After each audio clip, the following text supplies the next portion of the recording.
for a dream drive today in the 2017 Nissan GTR Premium. This is a real dream car, and I'm gonna try not to talk too much during this video and just let the experience sort of soak in and speak for itself.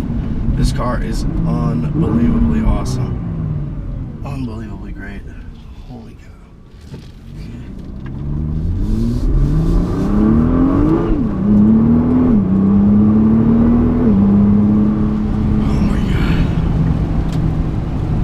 So I've just got the settings in like regular, you know, their default. They're not. I'm gonna put the shocks on comfort and the driveline on R. Let's see how that combination works. Oh, this car is so sublime. So the upgrades for this this R35 Gen 2 are a much more refined and premium feeling cockpit. So as you can see, we have these gorgeous sort of caramel leathers here, and much more sound insulation, and some exposed carbon there, and just a general refresh for the cabin to make sure that even though that, you know, although this car is ferocious, they also want it to be sort of a do everything, like a 911 turbo style vehicle. So I'm just trying to get back in. Okay, so I'm still in manual. Driveline. I mean, the launch is absolutely savage, but it's and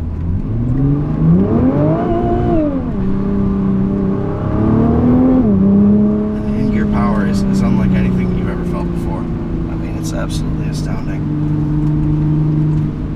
I'm gonna turn around and try to find some twisty roads. I really want to stretch this car out.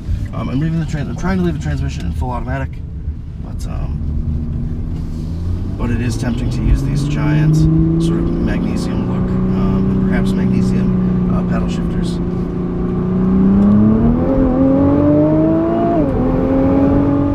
So I mean, that is absolutely savage. It's stunningly good. This double clutch automatic seems extremely refined in this upgrade as well. There were a couple bumps and hiccups in the first couple years of the R35 GTR with this with the double clutch transmission, but I haven't felt any wrong moves or any harshness whatsoever. It's just been perfectly obedient and perfect. I mean, perfectly perfect.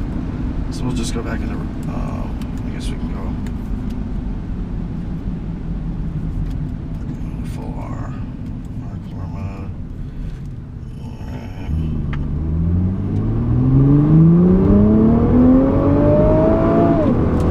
Straight line, it doesn't even break traction, you know, in a rolling launch like that. It really takes a little bit of a more slippery surface than like a continuous downpour, which is a huge vote of confidence for the GTR's brain and ability to shift its massive twin turbocharged power to the wheels that can support it. Steering, even though the car is large, it sort of like feels meaty and has big dimensions, and is much wider than a Porsche 911. It really has absolutely unbelievably good feel. The steering, as you can see, I mean, you can really one finger it around because it's not necessarily light, but it's just direct. It doesn't even feel like power steering. It's that good. So it's just unbelievably amazing.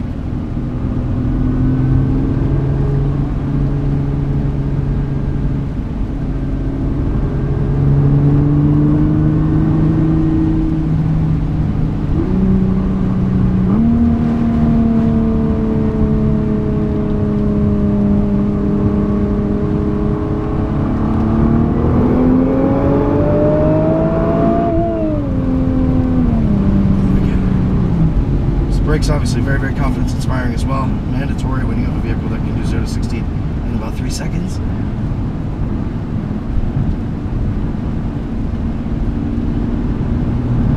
Well, the steering is so alive in your hands.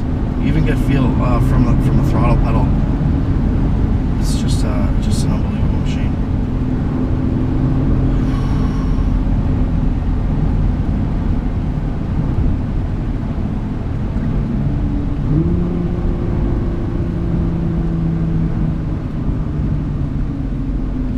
That being said, it is fairly refined in the way it goes about its business.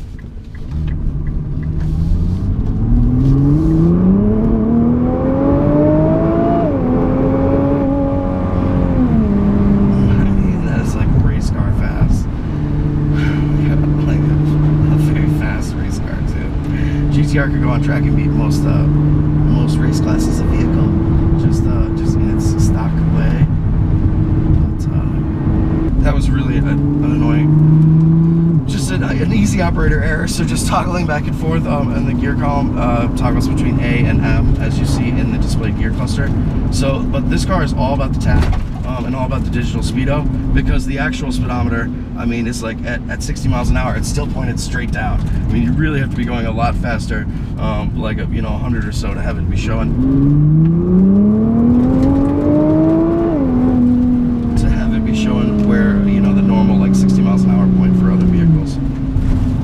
So just so people live here, so we gotta be kind of gentle. We're up in Wisconsin today.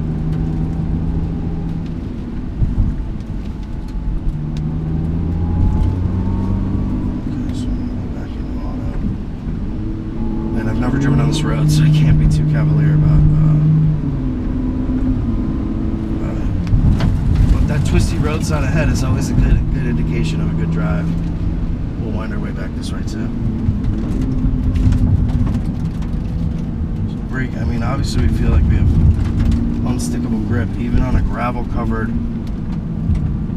visibly wet and continuous rain surface.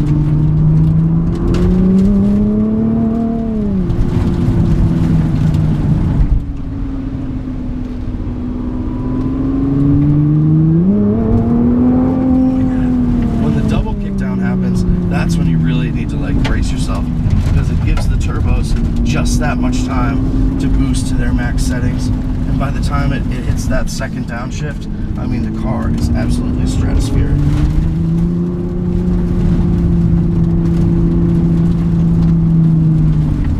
This is a very nice road indeed.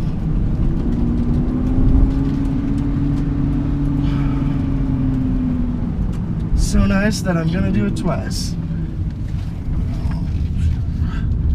Still, amazing turning radius. No real need to worry about speed bumps in the GTR versus vehicles with the same level of performance, which is like Lamborghini Huracan and Porsche 911 Turbo. You really have a lot more practicality in GTR. Even if it's backseat Sartini, you have a real trunk, and you have the ability to fly relatively under the radar versus driving a pure exotic. And with the goal of this being,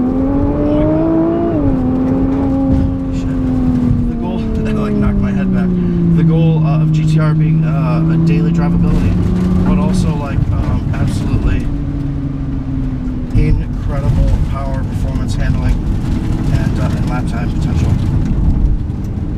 I have so much confidence in this car around the corners, and this is a really slick asphalt. Like we said, it's wet, and there's like gravel on the surface. I mean, it couldn't be more slick, unless it were ice, of course. But yeah, I have supreme confidence, and I'm actually able to carry, obviously not like race or that level of intensity speed, but real speed around the corner. You have to keep in mind, this is Nissan's $100,000 car that they've been generous enough to send me out in, and so I have to be fairly, relatively careful. The car is astoundingly awesome.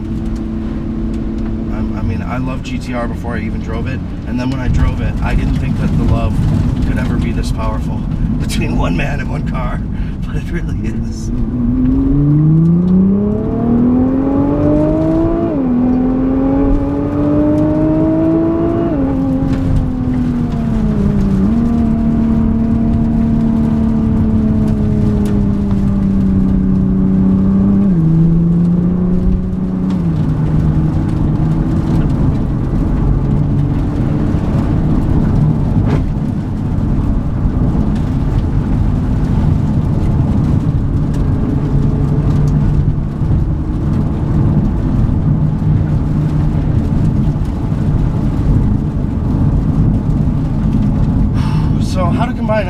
Incredible unbridled aggression and thrust with civility and purpose and poise enough to drive it every day. I mean, that's the question that every supercar